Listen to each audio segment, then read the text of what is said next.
dalawa na ang kuya takot mo nga ito muna kay Lena. Nay, hindi po totoo yun. Alam naman ang tatay mo. Kilala mo naman yung pagdating sa kuya tanggol mo. Ang kuya tanggol mo ang laging mali. Ang laging pinagmumulan ng gulo.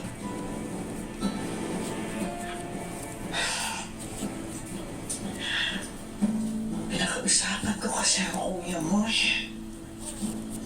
Sabi ko sa kanya, huwag na siya pumunta dito. Daddy Bear po to. Nay, Oh, may shirt! pumunta po si Kuya Tanggol dito. Dahil mahal niya kayo.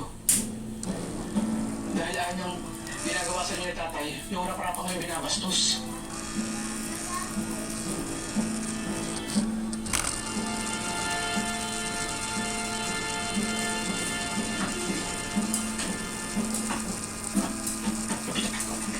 Nay, saan po kayo pupunta?